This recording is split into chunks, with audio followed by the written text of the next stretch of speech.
आज हमारे जितने ऑटो चलाने वाले भाई हैं तेलंगाना में लाखों में, उनकी दुख और उनकी दर्द समझ के आज हमने एक कोशिश की कि ऑटो वालों के लिए जो कांग्रेस पार्टी ने वादा किया, एक वेलफेयर बोर्ड लगाएंगे, हर महीना 1000 रुपया देंगे, इसीलिए हम प्रोटेस्ट कर रहे थे। आज ऑटो में चढ़ के यहाँ पे मैं तेलंगाना भवन आया।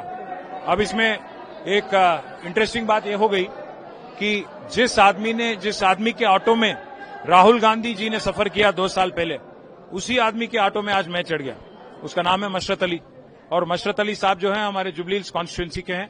वो 2 ऑटो के ओनर थे 2 साल पहले। आज हालत यह है कि 2 ऑटो को बेचना पड़ा उनको, और मजबूरी में आज वो भाड़े पे ऑटो ले लिए।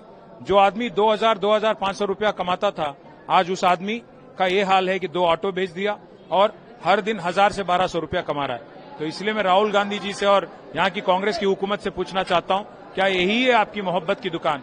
क्या यही है कि आपका वादा निभाने का तरीका? आप देखिए, आज जिस आदमी की ऑटो में आप सफर कर रहे थे, उसी आदमी आज अपने ऑटो बेच के यहाँ पे बेवजह अपना भाड़े पे दूसरा ऑटो लेके आज अपना गुजारा चला रहा है। तो इसलिए मैं कहता हूं, राहुल गांधी जी साहब, इलेक्शन से पहले आके वादा करना बहुत आसान चीज है, बाद में सत्ता चलाना, अवाम की खिदमत करना, खास गरीबों की खिदमत करना बहुत मुश्किल है। कम से कम अब तो नींद में से उठ जाइए, कम से कम अब तो एटलीस्ट रिस्पॉन्ड करिए, आगे आइए।